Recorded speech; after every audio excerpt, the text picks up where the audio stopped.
Ladies and gentlemen, welcome to the Tim Dillon Show, episode 500. What a journey it's been. JD Vance, our vice president, out there launching his presidential campaign, going on every podcast, not this one. He has not reached, his people have not reached out.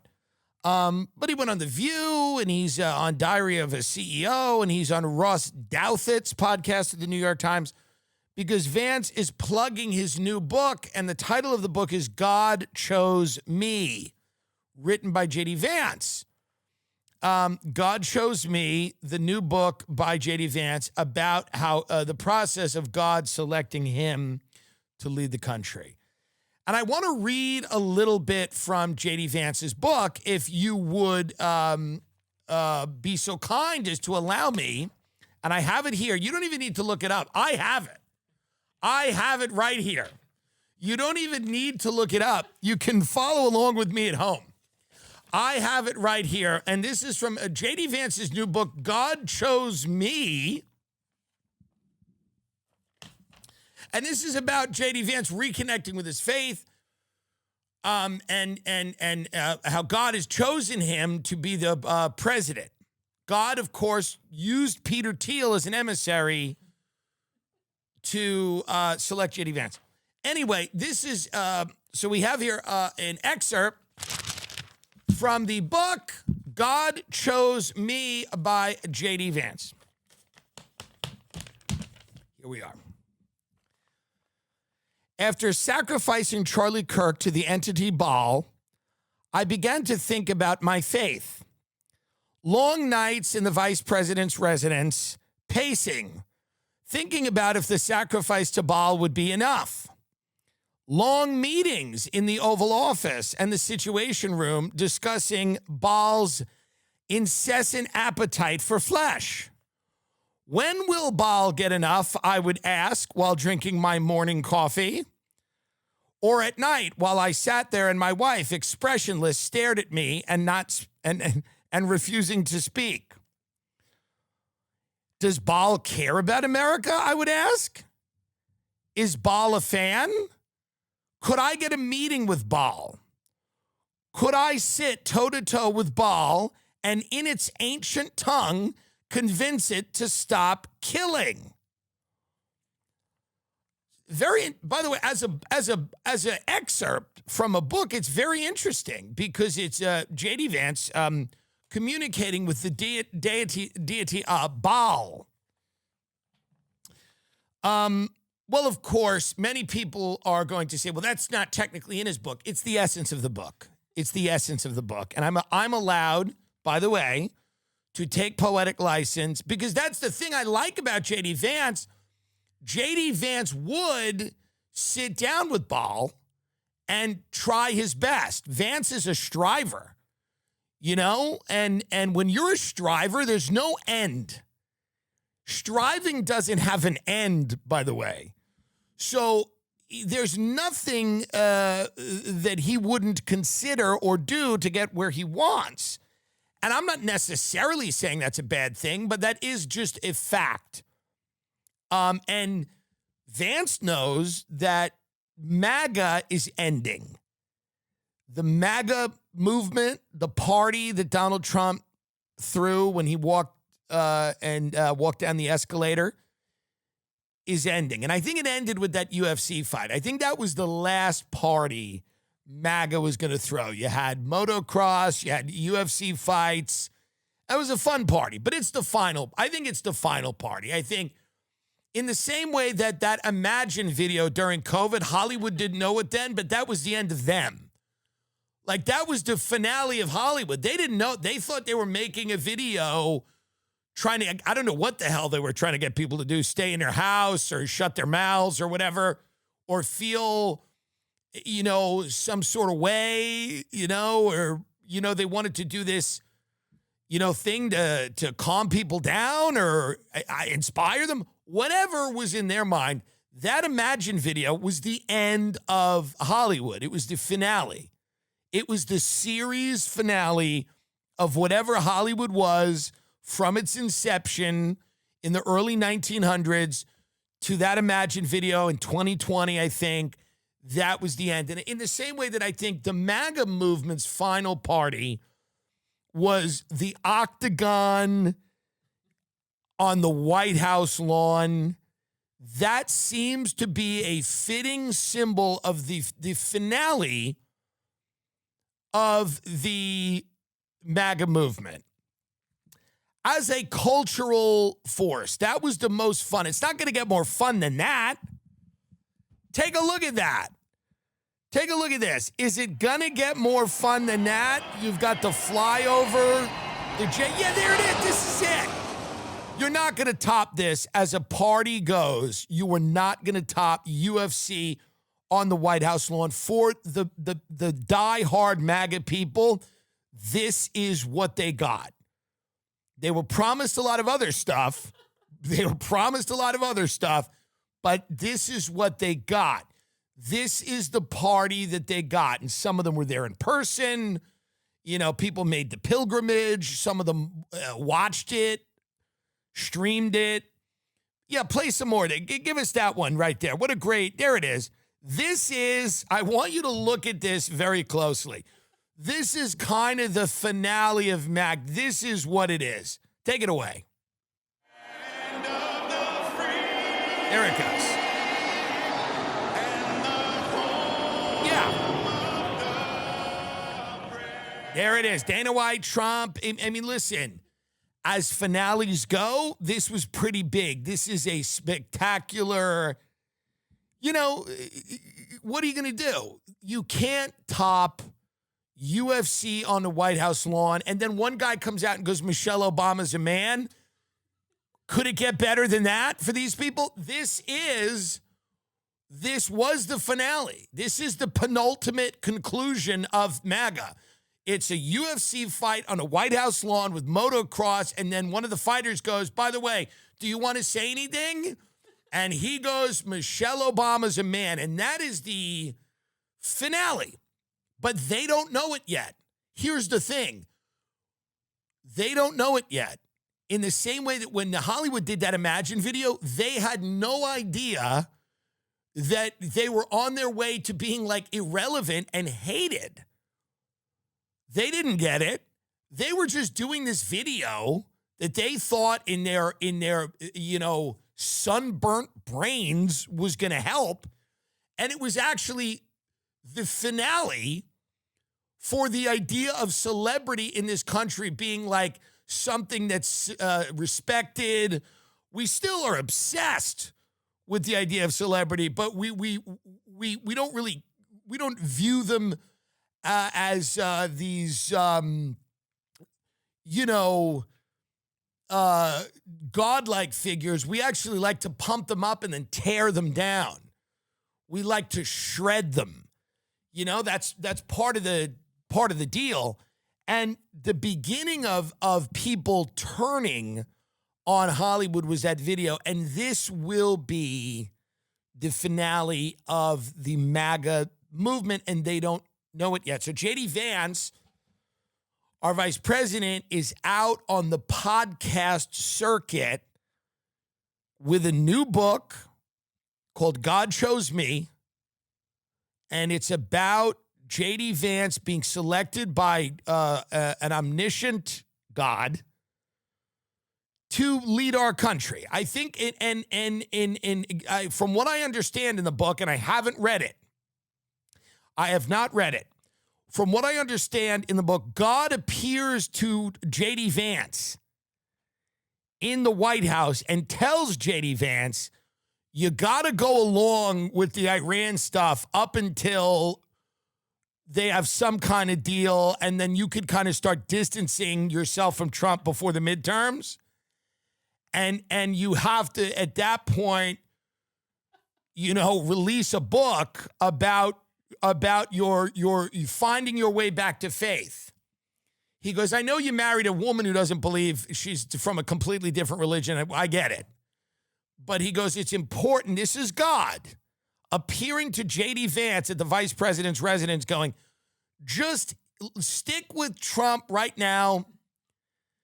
say he's a strong leader, go out and say Iran can't have a nuclear weapon, and then a few months later, after we've lost the war, then come out and say it's actually Iran is well within its rights to defend itself in its own country. After we've attacked them. That's one of the craziest things I've ever heard. People like me were saying that before the war. We were going, yeah, well, these people want some defensive capabilities.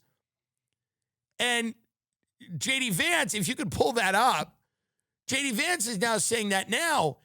It's very funny because if you remember a few months ago, if you have that, if you have that capacity to think back, you will remember that the tone coming out of the administration was that, like, the Iranian regime poses a unique threat to the security of America, Israel, Western civilization, that there can be no negotiating with Iran. I mean, this is why we had all those fake negotiations and then attacked them every time. So when God appeared to JD, this is all, God predicted a lot of this. God was like, this is what's going to happen. And then God told JD Vance, when you are out on your book tour, and here are the podcasts you should go on, when you are out on your book tour and you are trying to rebrand, you're going to have to come out and say that, like, of course Iran has the right to defend itself. So take it away. This is JD Vance speaking as a mouthpiece for the Lord, I believe. Here he is. Help us understand President Trump's shift on his stance for Iran's ballistic missile program. Initially, it was a key objective to dismantle it. Yesterday, he said it would only be fair if they had some, if the countries around Iran also had some. So when and why did that change? And will the final agreement have any restrictions on these missiles? Can I give the real answer? Stop him for a minute. Let me give the real answer. Thank you for the question. Really, we're not concerned with specifics, and many of our fans are also not concerned with specifics. No one takes this seriously anymore. We don't feel a need to be consistent in our public or private statements. We aim to be entertaining, and we actually aim to distract as much as we can. We're just trying to keep the ball in the air here. We didn't realize how badly we were going to lose this war, but we did. Iran really, I mean, I got to hand it to Iran. They really showed us up. So what we're trying now to do is basically exit, and we're going to reverse everything we said 60 to 90 days ago. And we're hoping that people eventually just forget this ever happened. That's the actual answer, but let's see. JD Vance, everyone. Destroyed a substantial number of their ballistic missiles and their ballistic missile launchers themselves. It's not just the bullets, but it's the actual gun. And that's what we were extremely effective at in destroying during the last 3 months of the campaign. All the president said yesterday is that, of course, countries don't give up the right of self-defense. Israel doesn't give up the right of self-defense if Hezbollah fires rockets or drones at Israel. The Iranians don't give up the right of self-defense in their country, but we do expect that as part of the final deal, they are not going to be able to build the kind of missiles that can broadly threaten the entire world. And that's what the President of the United States said yesterday. So, basically, in layman's terms, hey, it didn't work. The thing we tried to do didn't work. Why do you keep asking questions about it? You know it didn't work. We lost the thing. What do you want me to say? They have the right. We destroyed a lot of their ballistic missiles, but they have the right to the rest of them. They have the right to the rest of these missiles, the ones we didn't destroy. And they should have them. They have the right to self-defense, even though we went into the war because Iran was on the offense against us, supposedly, and we couldn't let them retain any ability to threaten their regional neighbors or our country. But now we can. We can now. We can live with it. We can live with it because we lost. So we can actually live with them having missiles because we can't win. You see, they held the world economy hostage with the Straits of Hormuz. Trump's a rich guy. He likes rich guys. Rich guys want their money. And if this becomes an economic problem and we have an economic collapse and gas is $10 and there's riots in the streets, or if we put the American military on the ground and either win, but it's an ugly win that takes years and bankrupts us, or even worse, we don't win, or it's a stalemate, and it's what's happening in the Ukraine and Russia, where it's a bloody and humiliating episode in our history, the Republican Party is going to go down in a major way, not only in the midterms, but in the next election and probably the one after that. So what we're trying to do is exit, which I'm all for. I believe in an exit. I believe in a cowardly exit. I've said it before, I'll say it again. I believe in a cowardly exit. But he's being too verbose. When you're running away and lying, you have to keep it simple. Keep it simple. When you are turning tail and running away, because the only way to win this war is to put boots on the ground, try to capture Carg Island. We just told you why that's not going to work. The other way is to nuke them. Now, by the way, the proponents of the war, the faction of Netanyahu and the neocons and a lot of the Israeli donors would like Iran decimated no matter what. If it's boots on the ground, sure. If it's a nuke, even better. They don't have a problem with that. But Vance and other people have realized that that will be the end of America. A ground invasion of Iran or a nuclear weapon will be the end of the United States of America. We will not survive that conflict. We won't. So we're out and we've got a deal. And a lot of people don't like the deal. And by the way, here's why I think it's actually a good deal.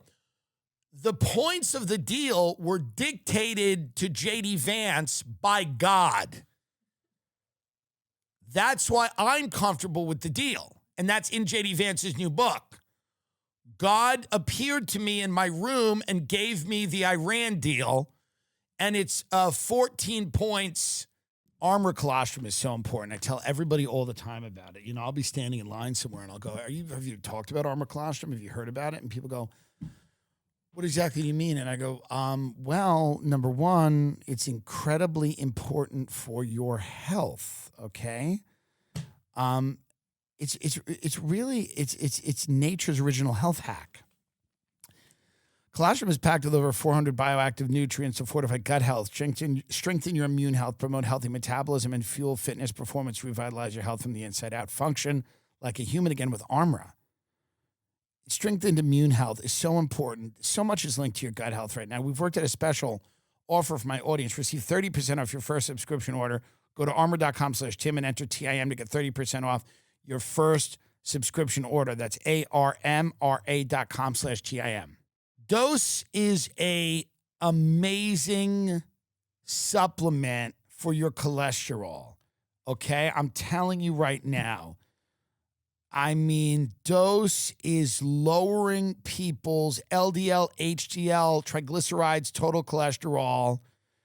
It has ingredients like turmeric, amia, other plant mineral forward ingredients, so you're not putting a bunch of BS in your body. It's a way to self-manage your cholesterol that's gentler on the body, and it's a great alternative to conventional therapies. It's delivered right to your door, making getting the support you need for your health easy to stick to. They have great products on their website. They have tons of great products over there. It's not just Dose.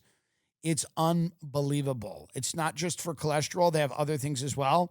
But I'm telling you right now, if you have been given some high numbers, higher than you like, and you want to introduce some natural remedies as well, new customers can save 30% off on your first month of subscription by going to dosedaily.co/TIM or entering TIM at checkout. dosedaily.co/TIM or entering TIM at checkout. That's dosedaily.co/Tim for 30% off, 35% off your first month subscription. Can we read this? Let's read, if we can, some of the Iran deal that we had to make because we lost. Now I'm not going to belabor that point. I'm ready to move on. We're all ready to move on. Israel's probably not ready to move on. They don't seem to be ready to move on. Some Republican senators are now kicking up dust. They're not ready to move on. They want to go back in. Okay. So the United States of America and the Islamic Republic of Iran have jointly agreed in good faith to do X. Number one, the United States of America and the Islamic Republic of Iran and their allies in the current war are signing this MOU to declare the immediate and permanent termination of military operations on all fronts, including in Lebanon. Now, this is going to be a sticking point for Israel because Israel is in Lebanon supposedly because there's an existential threat to Israel posed by Hezbollah. And so they're going into Lebanon and they are bombing Lebanon in a pretty brutal way and killing a lot of civilians. And they are unwilling to stop that. They don't want to stop that. Israel's not trying to stop that. They go, hey, you got to let us kill someone. That's what Israel's basically saying. They're like, we're going to kill somebody here. I don't care what deal you've written down or what you think's going on. We got to kill. Can you let us kill someone? And we're killing these. You stopped us from killing the people of Gaza. We got to kill somebody. Can we kill them? Can you give us a group of people that we can kill? Please. We're asking nicely. So I empathize with them on that count. I'm just going to summarize these points. Number two, the United States of America and the Islamic Republic of Iran undertake to respect each other's sovereignty and territorial integrity and refrain from interfering in each other's international affairs. So it's like, hey, it's a fight at the school and the teacher separates the kids and goes, hey, you don't have to like each other, but you got to respect each other. You got to just look the other way. If he says something you don't like, ignore it. If he says something you don't like, ignore it. Okay, that's point two. Point three, the United States of America and the Islamic Republic of Iran commit to negotiating and achieving the final deal in maximum 60 days, extendable with mutual consent. Number four, immediately upon the signing of this, the U.S. will begin the removal of its naval blockade and any disturbances, blah, blah, blah, blah, blah. Number five, upon signing this, the Islamic Republic of Iran will make arrangements using its best efforts for the safe passage of commercial vessels with no charge for 60 days. So we're opening the straits. Iran's opening the Straits of Hormuz. We're removing the naval blockade. We're respecting them. They're respecting us. Number six, the U.S. undertakes with regional partners to develop a definitive mutually agreed plan with at least U.S. dollars $300 billion for the reconstruction and economic development of Iran. So if we make good on this, which who knows if we will, or who knows what mechanism we'll use, they get $300 billion. Okay, number seven. So they're up. I mean, they're down because we blew up a lot of their shit, but they're up a little. The United States of America undertakes to terminate all types of sanctions against the Islamic Republic of Iran. This is an interesting one, including the United Nations Security Council resolutions. By the way, Iran has won in ways you can't even imagine. You cannot even imagine how stupid this and what an embarrassment this has been for the Trump administration. I mean, Iran is stronger now. Now it's going to build nukes. Why wouldn't it? And Iran's wanted some of this stuff for years, like the sanctions, the UN Security Council stuff. They've wanted this for years, and attacking them and not being able, again, unprovoked attack from the United States government and Israel, bombing school children as they sat there, unleashing utter chaos in the region, has resulted in Iran is coming out of this stronger and better than ever before. And here's the deal. I kind of love this for Iran. Iran is in their new era. I love this era for Iran. Do you not love this era for Iran? I actually love this for them. I love this era for Iran. It's an Islamic Republic summer brought to you by the Donald Trump, JD Vance administration. It's an Islamic Republic summer, and they are flying high. Number 8, the Islamic Republic of Iran reaffirms that it shall not procure or develop nuclear weapons. And there's going to be some supervision by the IAEA, the International Atomic Energy Agency.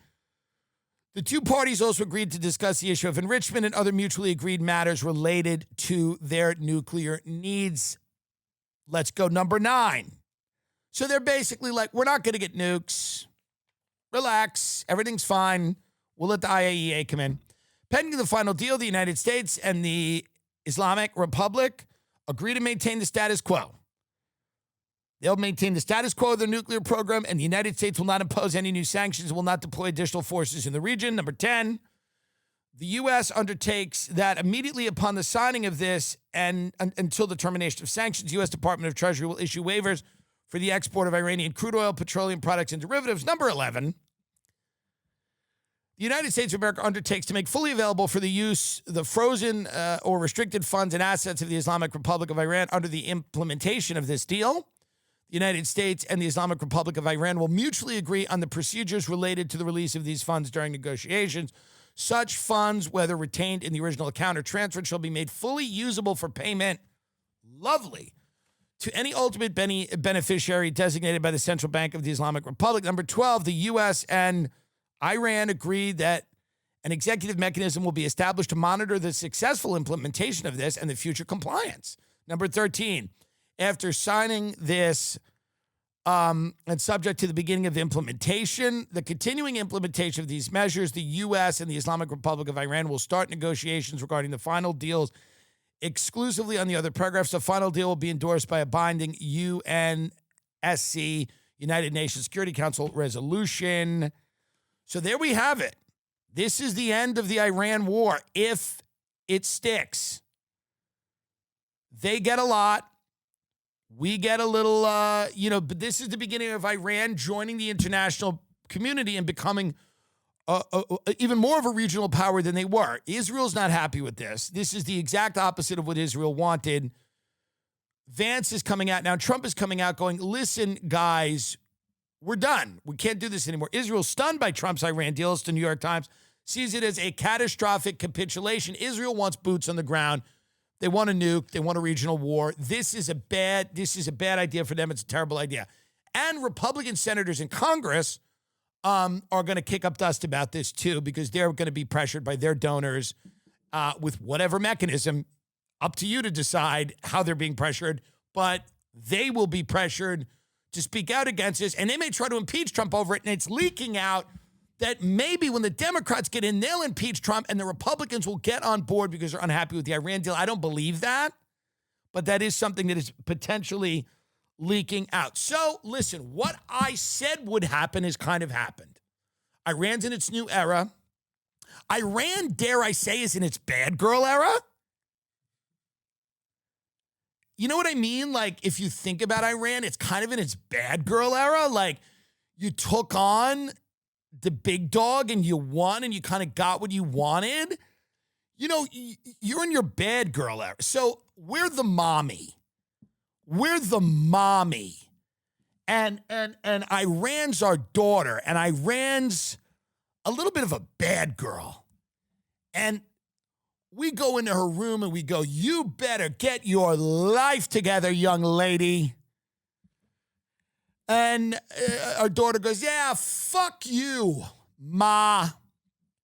Fuck you. And we go, don't talk to me like that. I'm your mother. And I brought you into this world and I could take you out of it. And then our daughter goes, yeah, try. And then the mother goes to grab her and puts her in a headlock. But the daughter sneaks out of it and gets into mom's car. And the mom goes, I need that car. I got to go to work. You're fucking my money up. And the daughter goes, well, then raise my curfew. And the mom goes, motherfucker, you're a cunt. And the daughter goes, you're going to raise my curfew. I got out of that headlock, you dumb bitch. I'm going out Saturday night till 12 because everybody else is. Remove sanctions against me, you fat bitch. You fat boomer bitch. You remove those sanctions against me or I'll steal your fucking car. You won't get to work and you'll lose your fucking money. And that's all you care about at the end of the day, you fat beanie baby collecting boomer bitch. And you go, fuck, fine. So then you sit your fat ass down and you write a 14-point deal with your cunt daughter. And you go, we will raise your curfew till 12, but you will submit to random drug testing at a scheduled time. Blah, blah, blah, blah, blah. You will not let your boyfriend in the house when we are not home, but you will rejoin the international community. We will take you on our family vacation. We will. So Iran's in her straight up bad girl era. Iran is at the high school with the cig in the mouth, lit the ciggy, going, that bitch thought she had me. She came and put me in a headlock, but I slipped out of it and my curfew's raised. And all of the other people are like, this is fucking wild. All the other kids at the school are looking at Iran going, wow. And if I was listen, and is there stats on this, any of these betting sites, Polymarket or whatever, are there stats on if this thing holds? Because I think it's going to hold. My prediction is it's going to hold. I think it holds because I don't think we have a choice. It'll be the collapse of our country if it doesn't hold. What is this? Iran agrees to end enrichment of uranium by June 3rd. Because, by the way, there's inside people on these sites. It's not only like it is public sentiment, but it's also certain people that are in the know. Iran agrees to end enrichment of uranium by June 30th, 44% chance. Interesting. I don't know. I think Iran's still going to enrich to the point for peaceful nuclear. Well, I'm taking the other side of that. Listen, a lot of the things that we grew up believing that were true at one time about our country are no longer true. We grew up believing we were and we were at one point, we were the sole superpower and we could act with impunity. Karl Rove, Bush's brain, his strategist, said once, we are an empire and when we act, we create our own reality. That's a Karl Rove quote. Get that quote up because it's going to tie into what I'm going to talk to you next. Karl Rove, who was the strategist for George W. Bush, said we are an empire and when we act, we create our own reality. This was, I'm paraphrasing it a little bit, quote, the full quote reported by reported, we are an empire now, and when we act, we create our own reality, and while you're studying that reality judiciously, as you will, we'll act again, creating other new realities, which you can study too, and that's how things will sort out. We're history's actors, and you, all of you, will just be left to study what we do. That was the guiding principle of American foreign policy for as long as I've grown up. We do something, we give our own justifications for it. Hey, if you like it, great. If you don't, fuck off. Because we create the reality. Well, guess what Iran just showed us? Oh, I'm sorry. Yeah, the full quote is reported to journalist Ron Suskind in the New York Times Magazine, and this was Karl Rove. And he was saying that we're not creating a reality anymore. We're not creating a reality anymore. We can act. We can still act. We can still do things. We can still bomb people and invade countries. But by the way, we have completely lost the ability to manufacture a reality. No, reality has become reality. And we got a dose of it in the Iran war. You know, our military is incredibly brave, capable, competent, but there are situations that we put them in where they are unwinnable. And the tools of warfare now are drones. They are not aircraft carriers. They are not massive ground invasions. They are drones, and they're propaganda, by the way. So what you do is you try to win this, you try to unite as many people behind this thing as you can in whatever capacity you can. And then you also try to execute a plan militarily. We failed on both ends. We were unable to get anyone to think this was good, for the most part, outside of a few broken people in our country that thought this was a good idea, who are broken in many different ways and have been broken. And they've been completely captured by money or blackmail or whatever. And they've been in Washington forever, and their business is war. But rank and file people never thought this was a good idea. Human beings you would bump into outside of a few ideological people, everybody was like, nah, it's a bad idea. It's a bad idea. We shouldn't do it. And now we have Vance launching his presidential campaign going, hey, Iran has the right to defend itself. They have the right to defend itself. We got into this skirmish. We got into a fight. It happens. And we're going to lift sanctions. We're going to give them a couple of bucks. And JD Vance should have looked at her and said, Iran's in its bad girl era. And you can't stop a bad bitch. You can't stop a bad bitch. What do you want us to do? We are in our era as a country. We are in our Carmela Soprano at the end era. Can you get up the scene of the Sopranos where Carmela confesses to the priest and then the priest tells her that she knows where all the money was coming? Maybe it was a psychologist or a priest. I forget who it was. Where basically the guy goes, you knew where all this money was coming from. Maybe it's not this. I don't think it's this one. This is the one where her and the priest almost hook up. We want the one, I think, where she speaks to a psychologist or a priest. And basically the gist of it is Carmela Soprano is saying, hey, she wants to be absolved, basically, of her culpability in her husband's crimes. You know, we lived really well, but, I didn't really know. And the priest, the psychologist, I really forget who it is. He basically says, well, you knew where the money was coming from. And you knew exactly what was going on, and you've lived very well off this money. And she's shocked by this because she's the Don's wife. So everyone treats her with like a modicum of respect. Even the local parish priest, he depends on her donation. So nobody really tells Carmela that she's culpable in like Tony's shit, in his crimes. And that's the era that we're in. Like, we're finally getting this comeuppance. We're finally being told the limits of our power, and we're finally being told you cannot sell yourself as the moral savior of the world after the things you've done. I think this is, yeah. Okay, here we go. The Sopranos right here.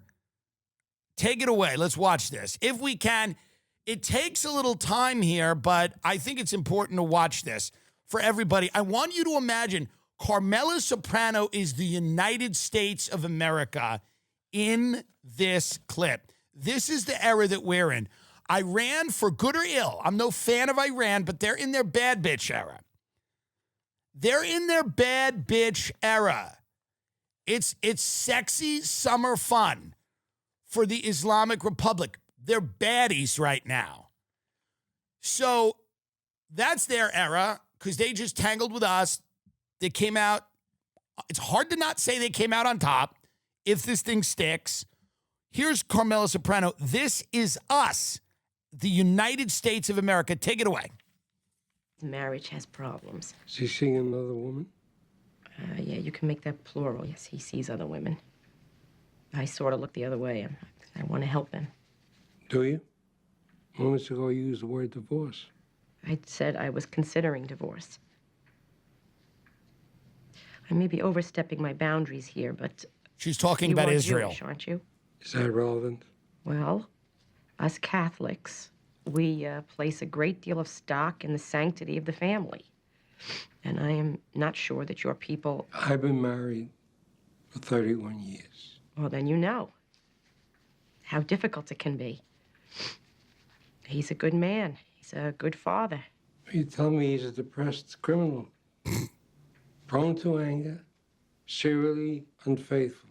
Is that your definition of a good man? I thought psychiatrists weren't supposed to be judgmental. Many patients want to be excused for their current predicament because of events that occurred in their childhood. That's what psychiatry has become in America. Visit any shopping mall or ethnic pride parade to witness the results. What we say in here stays in here, right? By ethical code, by law. His crimes, they are organized crime. The mafia. Oh, Jesus. Oh, so what? So what? This is us. He betrays me every week with these whores. I mean, this is Probably us. the least of his misdeeds. You can leave now, or you can stay and hear what I have to say. You're going to charge the same anyway. I won't take your money. That's a new one. That I You don't must trust believe. your initial impulse and consider leaving him. You'll never be able to feel good about yourself. You'll never be able to quell the feelings of guilt and shame that you talked about, as long as you're his accomplice. You're wrong about the accomplice part, though. Are you sure? All I do is make sure he's got clean clothes in his closet. And, This you is know, the way we unsafe. talk about So Israel. enabler would be a more accurate job description. We just make for sure you they than have accomplice. weapons. My apologies. So, you think I need to define my boundaries more clearly? Keep a certain distance, not internalize my... What did I just say? Leave him. Take only the children, what's left of them, and go. My priest said I should try and work with him and help him to be a better man. How's that going?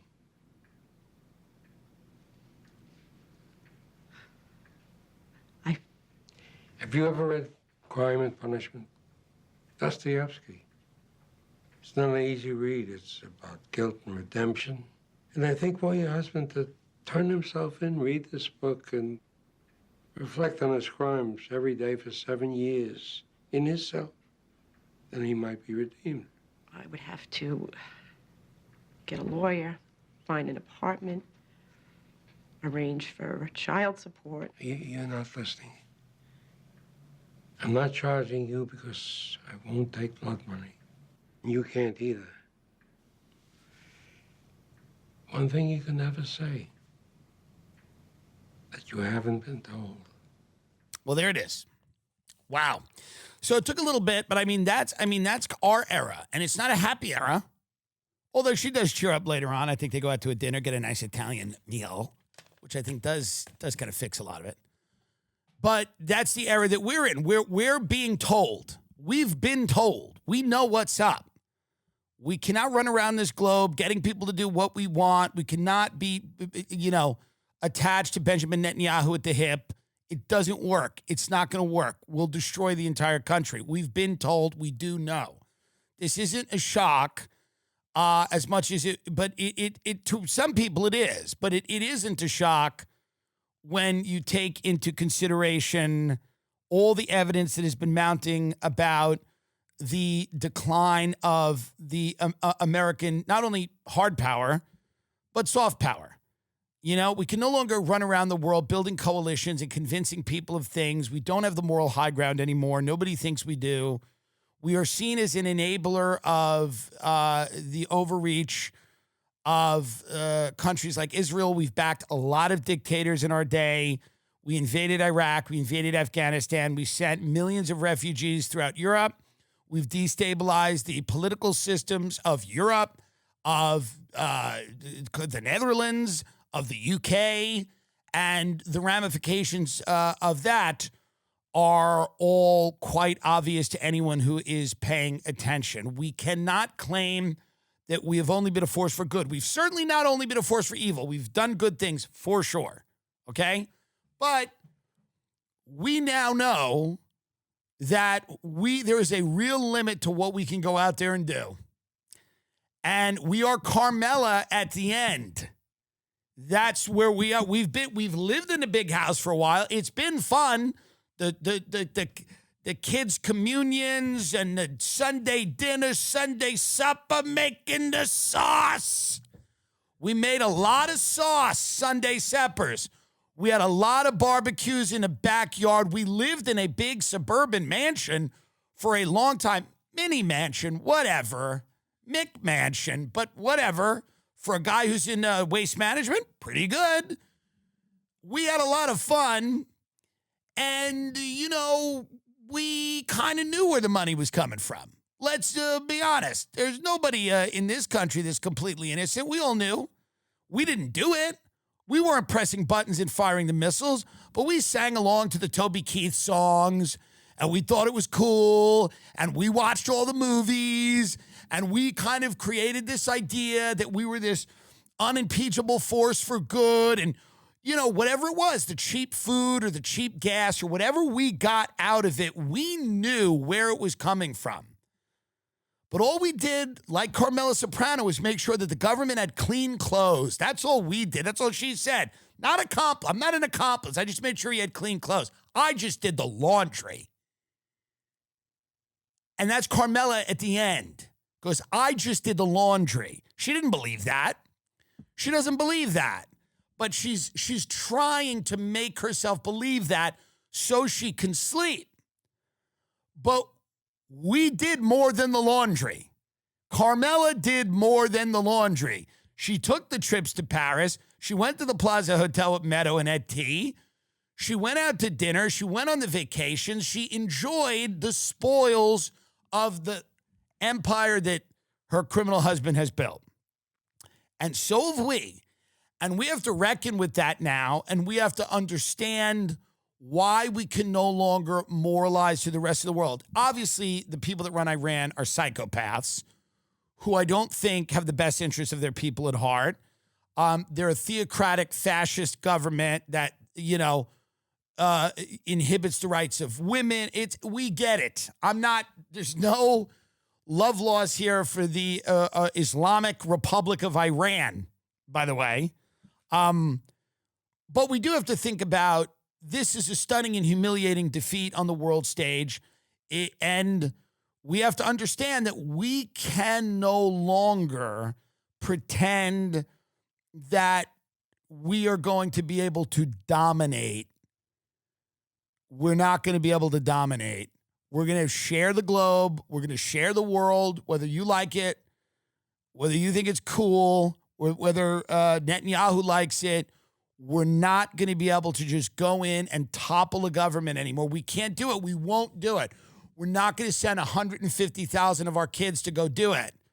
We're not going to do it. We're not going to send 150,000 people to go die in Iran so that we can dominate and really allow Israel to dominate that region. It's not going to happen. And Vance, for all his flaws, of which there are many, knows that. He knows that. Vance is a political animal. Here's what I mean. The guy wants the job. I don't know that he'll get it, but he wants the motherfucking job. And he knows the public's not behind this. He knows the voters don't want it. He knows his own constituency, vast numbers of them, don't want it. His aspirations are political. He knows that the MAGA movement is starting to be pulled apart, and it's fraying, and there's only so many parties you can throw. There's only so many UFC events at White House lawn you can throw to keep these people entertained. There's only so many concerts in the park or whatever the hell they're going to try to do. Kid Rock can only fly, do a flyby in a stealth bomber so many times before people start to go, hey, what's going on here? Why don't I have any money? Why don't I have any money? Did you see Kid Rock? Dude, he did a, shut up. Where's my money? I don't have any money. What are we doing? So Vance is he's pounding the pavement right now, trying to figure out how he can, because it's Vance v. Rubio. Rubio's staying quiet. Rubio's owned by the donors. Vance is owned by other donors, by the way. Vance is not without donors. If you want to know who Vance's donors are, go look at that Peter Thiel list. When people hear that Mint Mobile plans are only $15 per month, a lot of people wonder what's the catch. Well, I can tell you from firsthand experience, there isn't one. There are no gimmicks and no gotchas, just unlimited talk, text, and data, fast, reliable coverage on the nation's largest 5G network, and an award-winning care team. I guess that makes Mint Mobile a catch. Since switching to Mint, I've been more secure in my humanity. I used to disassociate from myself and depersonalize myself, but now with Mint Mobile, I don't. Mint Mobile took what's wrong with wireless and made it right. With premium wireless, $15 a month? Whoa! You can even bring your current phone and number, choose from 3, 6, or 12 months plans, and say goodbye to a monthly bill. Ditch overpriced wireless with Mint Mobile. It's so easy. Sign up online and get 3 months of premium wireless service for $15 a month. To get your new wireless plan for just $15 a month, go to mintmobile.com/Tim Dillon. That's mintmobile.com/Tim Dillon. Cut your wireless bill to $15 a month, mintmobile.com/Tim Dillon. That's it. There's no catch. Disclaimer must be read verbatim. I mean, pretend you didn't hear that. That's behind the scenes. $45 upfront payments required, equivalent to $15 a month. New customers on first 3-month plan only. Speeds slower above 40 gigabytes on unlimited plan. Additional taxes, fees, and restrictions apply. See Mint Mobile for details. Scaling a business takes the right expertise at the right time. UpWork helps growing teams quickly bring in specialized freelancers so you can move faster and take the business to the next level. Hiring shouldn't be a headache or drain on your budget. UpWork makes it easy to hire specialized freelancers quickly so you can get the expertise you need now without weeks of recruiting or a full-time hire. The fastest growing businesses aren't doing more. They're delegating smarter. UpWork helps you bring in expert freelance help fast so you can delegate and keep moving. One of the biggest growth hacks is realizing that you don't have to do it all yourself. UpWork makes it easy to bring in the right freelancer when you need them so you can stay focused on what you do best. UpWork is a one-stop platform to hire, find, and pay expert freelancers across the web and software development, data and analytics, marketing, business operations, and more. I'm telling you, it's so amazing. With Business Plus, you can access the top 1% of talent on UpWork. Unbelievable. UpWork also cuts down operational hassle by handling things like contracts and payments in one place so you can spend more time running the business. Visit upwork.com/TIM right now and post your job for free. That's upwork.com/TIM to connect with top talent ready to help your business grow. That's upwork.com/TIM, upwork.com/TIM. If something has been off in the bedroom, you're not the only one. A lot of guys wait longer than they need to take action. The difference now, getting real treatment is simple. And through HIMS, it's 100% online. At some point, you stop blaming stress, sleep, just getting older. If bedroom performance is in question, it's probably crossed your mind to do something about it. HIMS connects you with licensed healthcare providers online, giving you simple access to legitimate ED treatment options from home. No awkward appointments, no pharmacy lines. Just a complete, simple online intake, and a provider will review your information to determine if treatment is right for you. If prescribed, your treatment ships directly to your door in discreet packaging. To get simple online access to personalized, affordable care for ED, weight loss, and more, visit hims.com/TIM. That's hims.com/TIM for your free online visit. hims.com/TIM. Prescription required. See website for details and important safety information. Sildenafil is a generic version of Viagra. Viagra is a registered trademark of Viatris Specialty LLC. HIMS is not affiliated with or endorsed by Viatris. Get up that Peter Thiel list. Who's on the Thiel list? So Peter Thiel has a private club called the Dialogue Society, because he likes talking. They want to chat. Who's on this list? We've got a lot of luminaries. Our friend Sam Harris is on the list. He goes there to teach them about meditation. Just breathe. We're here at the Dialogue Society. Just breathe. So there's a lot of people on this list. We have journalists on the list. We've got governors on the list, Army secretaries, Treasury secretaries, president of Cato Institute, Nobel laureate economist, Kushner, Trump's son-in-law. We've got Ezra Klein, who's a political commentator. Rick Warren, who's an evangelical pastor. Billionaires. We've got Elon Musk, Eric Schmidt of Google, Musk, Peter Thiel, Henry Kravis, Macro Scalperin, Mike Cannon Brooks, Scott Cook, Barry Sternlicht, Nicholas Berggruen, John Arnold, Joe Lonsdale Palantir. I went to a party at his house once, talked about him on the show, was never invited back. He does have a beautiful pool. It's 90 feet. Do not sue me. Reid Hoffman, Netflix. I went to a party at his home in Austin. This was the days of the intellectual dark web, and he invited me, and I went, and he's got a stunning pool, and I met his wife, and his wife comes in, and he didn't introduce her by name. He said, third generation Stanford. They're all very strange, these people. They're incredibly strange. They don't eat. Here's the thing about the tech people. They don't, and do not sue me. It's not fair. They don't eat. Don't sue me in my 500th episode. So they don't eat. Joe Lonsdale, friend of the show, loves Barry Weiss, that whole crew. Palantir guy, and don't kill me either. Don't sue me and don't kill me. It's wrong. So they don't eat. The tech people don't eat. And he had like this thing in his house. And I met one of the Bush, George P. Bush, who's like one of the Hispanic Bushes, but like really Hispanic. You know, he's like, I'm like, how are you? He's like, muy bien, you know, but he's like a Bush. So you're like, oh, because you forget he's Jeb's son, I think, and Jeb married Columba.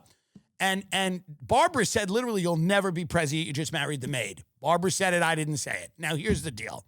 I was at the house, and they have they had like a Thai food truck or like a vegan Thai food truck or whatever. And no one was eating. You didn't see anyone eating. But I'm a swimmer and I love pools. And I think he's got one of the best pools you can ever have. And I went on the show and I talked about it. And he didn't like it. He was like mad. He was like angry. And I think I was kind of complimentary. I don't know. You know, I think I'm being complimentary, but you know, because when I first moved to Austin, this is not his house. There's another house. He might have bought another house. He might have 10 houses. The point is this. The one I saw had an unbelievable pool. And he was telling me he wanted to build another city to compete with Austin, to make Austin better. The one thing about these tech guys, they do have big dreams. And he goes, I want to build another city with universities, and I want to pressure Austin to be better because of this other city I want to build. And, you know, what do you do? Like, how do you even respond to that? I was like, oh, that's cool. It's like what I said. He's like, I want to build another city. And, you know, they don't really look at you when they talk to you. I want to build another city to pressure Austin to be better because the infrastructure in Austin needs to be better. And if we built another city, and I just went, oh, that's cool. And then he invited me shooting. Like, they go out and dress up in, like, army things and, like, crawl around and shoot in, like, a military, like a fake military thing. All these tech people, by the way, it's all fake. Like all of it is like they're LARPing as these things they're not. So they're all like obsessed with like this idea of masculinity. And, you know, so he's like, we go like shooting, but it's like a military game. And I was like, oh no, I can't. I was like, yeah. I don't know. That day I'm busy. Pool party or, tacos, sure. I don't want to do like military fake games, but a lot of them do that. So a lot of them do that. They all love these conferences. They go to these weird conferences, and maybe not him. Do not sue me or kill me. And if you do, everyone will know. They will know it's you. But like these tech people, they do these activities where they like, I don't know, it feels like a bunch of people that have never grown up. Like I was talking to a friend of mine recently, he was talking about Sam Altman, and he's like, everything can be digitized. Every single human interaction, emotion, it's all just data sets. And you're like, oh, you don't know anything about life. You're barely a human being. These people are barely human beings. Okay? And it's what's interesting about them. And by the way, obviously, There's tons of benefits to technology. But let's also be honest, some things just suck now. Like I went to my friend's house. He lives in the valley with his family and his lovely family. And we were sitting there talking, and I showed them my cat. I have a kitten. We're going to bring the kitten up. The kitten's not ready. The kitten just got banned from Ireland, actually, because of things that it had posted, crazy things. And I don't even want to say them on the air, but it was just very, it was a lot of the restore the sovereignty, but it kind of went overboard. But I showed the family the kitten. They got some kids. They thought the cat was great. The wife loved the cat. And then my friend goes, let's go to McDonald's. We should go to McDonald's. Let's eat in a McDonald's. When's the last time you've eaten in a McDonald's? And me and his wife were all kind of laughed. We went, we hadn't. And we used to eat I used to eat at McDonald's all the time with swim practice after, when I was 7 or 8 years old. Me and my father would go eat in McDonald's. McDonald's has the best fast food breakfast. At that time, I haven't been there in a minute. I'm sure it still holds up. But let me tell you right now. So if you've been in a McDonald's recently or any fast food restaurant, it's all kiosks. So you have to order on the screen, which is stained with ketchup.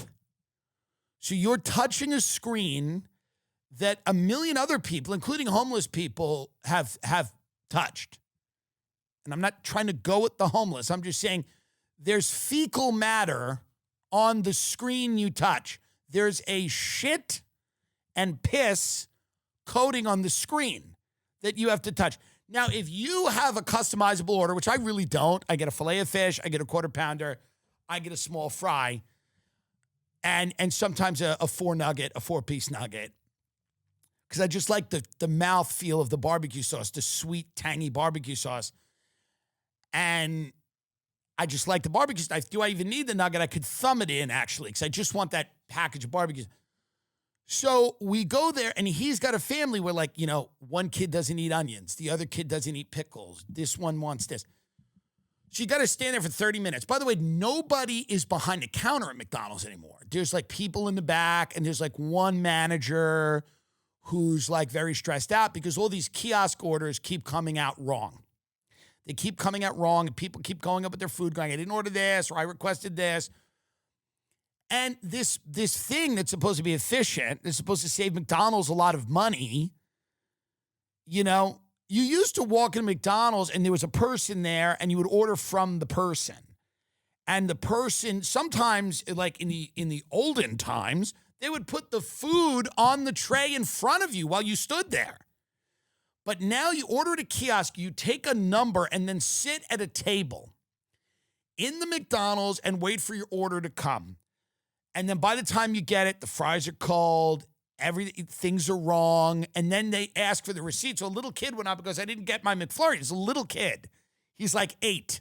And the woman's like, where's your receipt? So now you've got an 8-year-old trying to find the receipt to the McFlurry. And his parents are like, I don't know, he's 8. Let's try to find the receipt, but he definitely ordered it. We're here.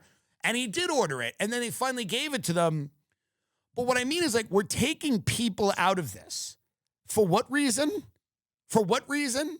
Because McDonald's, it's not more efficient. It's not. And it's not better. So, but it makes McDonald's more money. But they're not paying their people more. But it's not more efficient. It's not better. The experience sucks. Every fast food, oh, you're talking about fast food. Fuck you. Yes. It's part of our culture. It's not good. Fine, eat sauerkraut with RFK. He seems happy. Whatever you want. Whatever you people want to do. I'm not saying I eat fast food all the time, but this is a good example. These are entry-level jobs. They used to be for teenagers. Teenagers used to work at fast food. You know what now they're doing? They're killing each other and filming it to put on TikTok. That's what they're doing. There are mobs of teenagers running around the country, killing people, stomping out other kids, and putting it on TikTok. By the way, is this, do you have, oh yeah. Tonight, or they're doing teen takeovers, violence. I don't want to say that they're all black because there are some white kids, the Gilbert Goons. There are white kids that do this too. But this happens to be a video with a lot of black ones. But there are also many violent white ones. And so there's these teen takeovers, and And by the way, these kids used to have jobs. They used to work in movie theaters and they used to work at places like McDonald's. These were entry-level jobs for kids or immigrants, whatever. So those are gone and they're going away. So what are the kids going to do? Well, they roam the streets with their phones, trying to go viral, kicking someone in the head. They try to go viral stepping on someone's head because they don't understand the consequences of their actions. And they don't understand that someone could hit their head and die. They don't understand that they could spend the rest of their life in jail. They don't understand they're living in a video game. They're fucking young teenagers. They don't have no one's teaching them responsibility. All they want to be is famous. All they want to be is rich. All they've seen is live streamers get famous for no goddamn reason. All they've seen is it doesn't make any sense why any particular person has any money. So it's a casino and a grift. And it's perfectly encompassed by the MAGA movement, which is just a bunch of people running around Palm Beach, cheating on their wives, doing drugs, grifting, pumping up meme coins and shit coins. I mean, truly, that's what it is. Whatever you think it is on the outside, that's what it really is. It's just a bunch of people tearing the remaining parts of flesh off the carcass of this empire. That's what it is. And these kids have grown up, and these are their elders. These are the people they look up to for guidance. So they don't work at McDonald's anymore. And you're literally pressing filet of fish into on a computer screen where it's stained by shit. So what exactly have we done in those areas? Is it better now? All of the McDonald's look like storage facilities. All of the fast food restaurants look like storage facilities. Everybody orders everything on Amazon. Nobody goes to any, unless you're wealthy or unless you live by a cute little outdoor mall or a farmer's market. Unless you were doing that, you're just ordering things on Amazon or you're going to Walmart. Is that better? Is shopping better? I'm asking. Is shopping better? Is going out, is grabbing burgers with your kids better now than it was when you can't look at a human? Are these things better? It doesn't seem to me that it's better. Is having a robot show up to your house with a burrito necessarily better than a human being? It doesn't feel like it. The robot takes longer. Even if the robot was faster, which it's not, it's a robot, and it's not a human being. Well, this is how people are going to evolve and get new jobs. What are the new jobs? Crypto scams? Smashing your face with a hammer? What are the new jobs? I'm just kind of asking, what are the working at data centers? Are those the new jobs? Working at data centers are the new jobs. Those are the new jobs that people are supposed to do. What are kids supposed to do that can't work at fast food restaurants or movie theaters or retail stores? What are they supposed to do? I'll tell you what they're going to do. They're going to walk around and they're going to step on each other's heads and put it on TikTok for clout. Whoa, yo! What are they all supposed to do? What's everybody supposed to do? How about a 14-point plan deal with America? How about a 14-point deal with the United States of America, the country that you people were elected to govern? How about 14 points, a deal with tech? How about a 14-point deal with tech and the people that don't want any regulation of AI and they want to destroy people's privacy? They want to destroy people's autonomy, their bodily autonomy. How about we make a 14-point plan with them? Can we do that? Can we get the heads of the tech companies in a room and hammer out a 14-point plan? Or is that not as important as the Islamic Republic of Iran? Because we do have to be honest, tech has done a lot of amazing things. I'm sitting here right now doing a show where nobody tells me what to say because we are on YouTube, a platform that allows this to happen. The cost of production of my show is relatively low. I don't have the executives. I don't have standards and practices. I don't have marketing. Nobody tells me what to say on the show. That's what makes it good. You know, that couldn't have happened 20 years ago.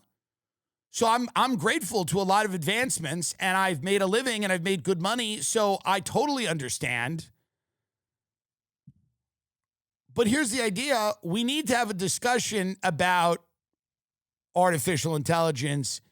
But here's JD Vance. Again, this is JD Vance, friend of the show, in an interview about AI, and now Vance is the tech candidate. Rubio is the Israel war candidate. Vance is the tech candidate, but the tech people also get involved in the global wars. They love them. They love them. And the national security state apparatus can also fuck with the tech people. So it's really just about who can sell this better, because these two groups, which are different and have different interests, have a lot of overlapping interest in terms of continuing to make large amounts of money. So here's JD Vance on artificial intelligence. But by the way, it's very well known. I'm not shitting on JD Vance. I'm just saying it is very well known that he is the tech candidate in the race. JD Vance. When I look at AI, I don't see mass unemployment as the most likely consequence. I think people will become more productive. I think some people's jobs will change. Some people will lose their jobs. Right. But I just don't buy this idea. And I haven't seen any evidence in the data that it's going to lead to mass unemployment. Yeah. Oh, interesting. He hasn't seen any evidence or data. Now, by the way, a lot of the people who are involved in the creation of AI have predicted this and have literally said that they're going to eliminate, like AI is going to eliminate lots of jobs. JD Vance has said he hasn't seen any evidence or data of that. By the way, all there is evidence. It's the testimony of people that were involved in creating the technology. Those people have come out with like stern warnings going, this is going to be real disruptive. This is going to be real tough. JD Vance goes, I haven't seen any evidence or data of that. Where are you looking? Are you not looking? What are you talking about? You haven't seen any evidence or data of that? This guy's online like more than I am. This guy's online. This guy's on X all day. This guy's on YouTube. This guy's in comments. You haven't come across any evidence or data that AI is going to lead to mass unemployment and layoffs? You've never heard that argument? You've never watched that Tucker Ben Shapiro thing about self-driving trucks? And it's a discussion about what will happen if we institute. What are you talking about? You're good friends with Tucker. And what do you mean you've never heard it? This is the problem with him. Instead of giving an answer that sounds remotely believable, let's listen to him again. The thing I really worry about with AI is surveillance. AI is... Oh, this is another clip. Okay. This is another clip. We're going to watch this clip. But before that, let's watch the previous clip. Because this is a Vanceism. This is very interesting. It's whoever he's in a room with here. Let's watch this. He's basically saying, and it's one of my favorite quotes I think I've heard come out of his mouth. I have just never seen any evidence or data or anything. And it's like, well, what are you talking about evidence? Like, would circumstantial evidence be the people who created the technology are warning about this constantly? Would that be considered evidence? Here he is, JD Vance, friend of the show. I can't hear him. Okay. So, I mean, this is what he does. He lies in a way that isn't good. He doesn't know how to lie. He doesn't know he just basically, he tries to like take himself out of it. Goes, well, I haven't seen any evidence. Okay, here he is. When I look at AI, I don't see mass unemployment as the most likely consequence. I think people will become more productive. I think some people's jobs will change. Some people will lose their jobs. But I just don't buy this idea. And I haven't seen any evidence in the data that it's going to lead to mass unemployment. Okay. No evidence, no data. Evidence in the data, I don't see any evidence. The people who were instrumental in creating the technology come out and tell you this is what it's going to do. They're not at all like being like vague about their intentions. They literally come out and go, yeah, a lot of people aren't going to have jobs. They tell you that. They come out and say it. Now let's watch that surveillance clip because that's very interesting. He's concerned about surveillance. That's comforting. So go back to the beginning of this. JD Vance here is concerned about surveillance. The thing I really worry about with AI is surveillance. AI is, a friend of mine once said that AI is fundamentally a communist technology in that it allows governments and corporations to surveil people in very profound and different ways. And that scares me a lot. Like, I don't want a social credit system that's powered by AI. I don't want you to not be able to buy a beer because some tech CEO has given you a Stop score. it for a minute. Stop it. Who are these tech CEOs? Like, he says some tech CEO as if he's not sponsored by the tech CEOs and friends with the tech CEOs. I mean, this is very difficult for him. This is the difficulty that he's going to have in this upcoming campaign. He's like, I don't want some tech CEO. It's like, well, I don't know. You were sitting next to him at dinner. Why don't you tell him not to? Let him buy the beer. Hey, can you let this guy buy the beer? He's a good guy. Let him buy the beer. You're at dinner with the guy. So then just tell him. It's like when I had dinner with Vance, I said, just release everything. I'm a podcaster. I have no real power, but just release everything. Release every file you have. Release everything. They've not done that. But that's the only way. That's the only way that you can wash your hands of this. You release everything. You commission an independent investigation. You have Ghislaine Maxwell testify, all this stuff. You got to do it. If you don't do it, you'll be inherently suspect forever. It's just what it is. It's maximum transparency or you're suspect forever. And then there's no amount of UFC fights on the White House lawn. There's no amount of fireworks and there's no amount of military flyovers you can do that are going to satisfy people because everybody's going to go, you are participating in a cover-up of the worst crime imaginable. It's very simple. It's not difficult. It's very easy. But it's never going to happen. Or it's certainly not going to happen under this administration. Let's let him finish his answer here about the surveillance state that they're all worried about, which is why they gave Sam Altman $500 billion. By the way, because of the surveillance state that they're all worried about. It's why that they wanted to I'm not kidding. They wanted Palantir, and Palantir might be doing it, to merge all of the databases that collect information on you, the federal government's databases, whether it's the health, concerning health issues or criminal justice issues. They wanted Palantir to come in and merge them all. And merge them. And now he's going, I'm concerned that a tech CEO wouldn't want to buy you a beer, or you couldn't buy a beer because a tech CEO wouldn't let you. But you guys wanted Palantir to come in and organize all the federal government's data and merge all of these databases together. What the hell's that? What would that be used for? What exactly would that be used for? Birthday cards? Knowing everybody's birthday? Knowing when people retire so you could send them a little gift? What exactly would a database, a grand database that Palantir built that integrates all of the information the government has about you and builds a profile on you, what exactly would that be used for? I'm just confused.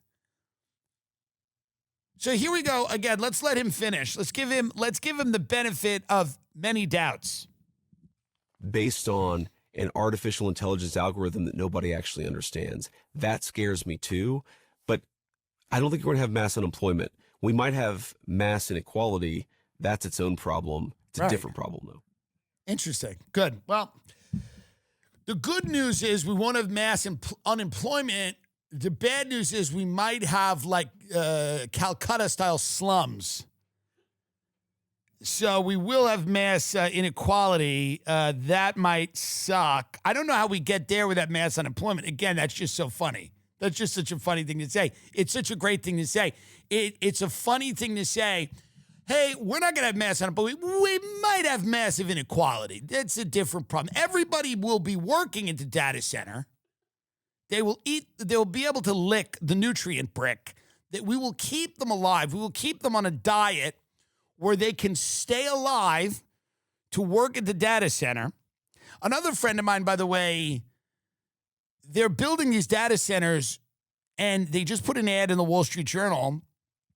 I believe it was a journal. And Mike Rowe from Dirty Jobs, is that the guy from Dirty Jobs? they're doing this thing now where they're sponsoring, they're going to pay people to learn how to build data centers. Okay? They're going to pay people to learn how to do these construction jobs. And yeah, this is the guy from Dirty Jobs. So there's this ad or this article in the Wall Street Journal. Because by the way, everything now, and I want to talk about this briefly. Everything is very interesting. I have a friend that works at a YouTube startup where they're doing shows for new creators, like long-form YouTube shows. Where is the money coming from? Well, a lot of the money is coming from Democrat super PACs. And the money is coming from Democrat super PACs that are funding these, longer form shows that YouTube wants to do with young creators, because the Democrat super PACs, and probably not all Democrat and not exclusively Democrat, but like these PACs, political action committees, these 501cs, whatever they want an audience.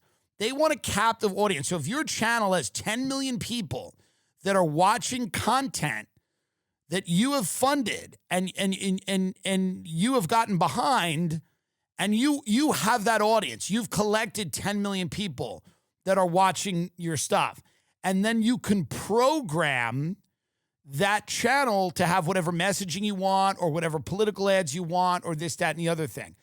So basically, instead of like a clear cut, like it's a commercial, what's happening, I'll do an ad for Polymarket, I'll do an ad for Blue Chew, I'll do an ad for fucking Helix mattress, you kind of know what's happening.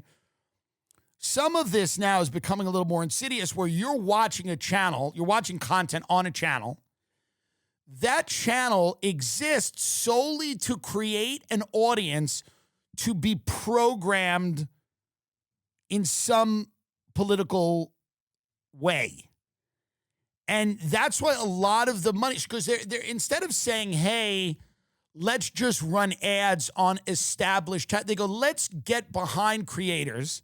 Let's make money. Let's build an audience. And we now have a captive audience for whatever messaging that we have. The Wall Street Journal op-ed, quote, high tech seeks skilled tradesmen, co-authored by Meta President Dina Powell McCormick and Mike Rowe, announces America's Workforce Academy. This $115 million initiative aims to resolve the massive skilled labor shortage needed to construct AI and digital data center infrastructure. They're going to pay you to learn how to build these data centers, and then once they're built, your job is over. And they are paying you to build these data centers. You're going to build the things that replace you, and then the job's over. A fast-tracked 5-week training program covering high-demand vocations such as electrical work, plumbing, welding, fiber optics, and HVAC. Costs and benefits. Training is completely free. Meta and its partners, including CBRE and the associated builders and contractors, cover all tuition, airfare, lodging, and provide a daily stipend during the training period. Guaranteed jobs. Every graduate receives an industry-recognized credential and a guaranteed job on a Meta construction project or with a partner. Mike Rowe, via his foundation, has spent decades advocating for the dignity of blue-collar work and addressing the nation's widening skills gap. His foundation is helping scale a practical bridge linking eager workers with debt-free six-figure potential trade centers. Now, Mike Rowe might just be saying they're going to learn all these skills and they'll build the data center, but they'll still have these skills and they'll still be employable, so whatever. I'm not questioning Mike Rowe's motives. I don't know him and I don't care. Or they just Meta gave him a shitload of money and he's leading people like lambs to the slaughter. I don't really know. I don't know. But what I will say is this is interesting. They go, we finally have jobs, high-skilled, labor jobs, and we'll pay you to learn. And why are we doing that? Oh, to build these data centers. That's why we're doing it. We could have done this to fix American infrastructure. We could have done it to fix roads and bridges. We could have done it to make our cities beautiful. We could have done it to make our public spaces beautiful and inspiring. We didn't do it. We're only doing it now at the behest of Meta so that they can build massive AI data centers. So finally, we have shovel-ready jobs for skilled tradesmen. But here's the kicker. You are building the thing that will inevitably replace you and many other people in your community. So listen, there's always a catch. There's always a little bit of a catch, and this happens to be the catch. this happens to be the catch. You finally have a job and you work for 6 months to a year. You build this massive data center. And then, good luck. We're going to bring in people to run the data center. And, we really don't know what you're going to do after that.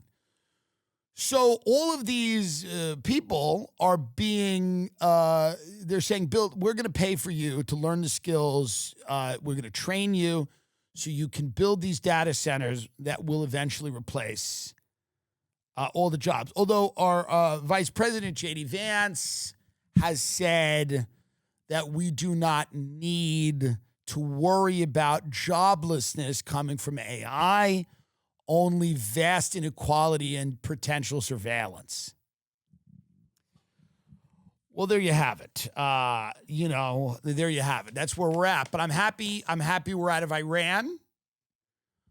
It's better than nothing. It's better than nothing. It's better than still being there. 500 episodes, 500 hours of this show. We started this show in 2016. And I've done it 500 hours, a bunch of hours on Patreon. I think our country is healthier now than it's ever been, happier now than it's ever been, smarter and more hopeful about the future. And I think I've had something to do with that. Not to pat myself on the back, but a lot of people get on here and they're negative for the hour, and I don't do it. There's so much pressure to be negative and to feast on negative news and, enrich yourself in the process. But what I've chosen to do day in and day out is consistently highlight the positive aspects of humanity and help everyone build a bridge to their future self, their better, smarter, more successful future self. So thank you for being a part of that journey. Obviously, we will be back next week and all the other weeks until I am put in jail. And they will put me in jail eventually. It will be some type of jail. I will be in jail. And that's okay. That's okay. Eventually, Peter Thiel, JD Vance, Joe Lonsdale, whatever his name is, I will be in jail. And, I'll be in some type of re-education camp or whatever. Because I have spoken out against the future. Because they're going to start calling it that, by the way. They're just going to start calling it the future. And anyone that doesn't like it or anyone who questions it, and all of this stuff about surveillance and all that, they're worried about surveillance. I'm worried about surveillance. This is all fake. Obviously, you're not stupid. You guys know this. It is all meant to give you the idea that there's some debate or there's something, but there's not. There's no 14-point deal. It's with Iran. And the only time they rein these tech people in is when banks flip out and go, we could lose all our fucking money. AI could figure out, or AI is going to figure out some way to let the nukes fly. It has nothing to do with you. It has nothing to do. And by the way, all these bans, like UK is going to ban the phones for kids under 16. By the way, I'm all for getting people off the fucking phone. They should ban them for anyone under 90, by the way. But here's the point. It has nothing to do with the mental health of your children. You know that. It's so that your children cannot, in their very formative year, and listen, there's a lot of people online that victimize children, all that stuff, and that should end. And those people should obviously be prosecuted. But that's not what it's about. What it is about is in your child's formative years, they're not going to encounter ideas that challenge the authority of the state. That's what that's about. They're not going to be exposed to ideas that might make them question the legitimacy of the state, the corporate oligarchy, the technocracy, the entirety of the power structure. They're not going to question it. And by the time that we do introduce this technology to them, we've had, hopefully, if we give it to them at 16, they start going to school at 5. We've had about 15 years of brainwashing. 15 years of brainwashing before we hand them, and I'm not saying phones are great, by the way. They've ruined everything. But, make no mistake, that's not why they don't care about your kid's mental health at all, by the way. This is so that they have a head start of 15 years of brainwashing before your child comes in contact with any idea that would question the legitimacy of whatever the hell the people in power are trying to do. That's what it is. And that's why there's going to be a ban in the UK. And don't think, again, why is there a ban now in the UK?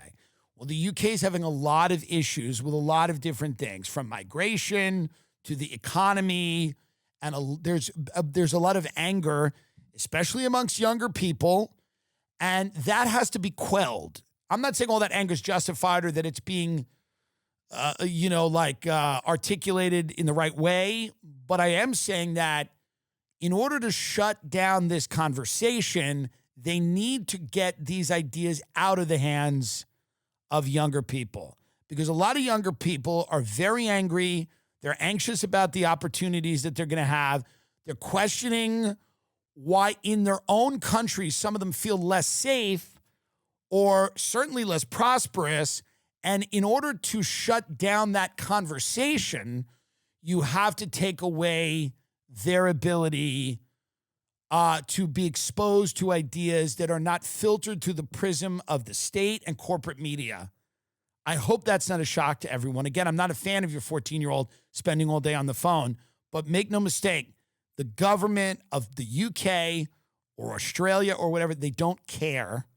They are doing this because they realize they're losing the plot. They're losing legitimacy in the eyes of young people. They're losing authority in the eyes of young people. When a kid says, I've been stabbed, and the cops go, no, you haven't, and he's laying there bleeding out, and the cops choose to believe a guy because they have to operate in this framework of, equity and political correctness and things they barely understand. And young people see that and are filled with rage and go, that kid could have been me, bleeding out on the street. Now it's time to take everybody's phones, obviously. 500 hours. Here's to 501. Thank you, everyone. Good night.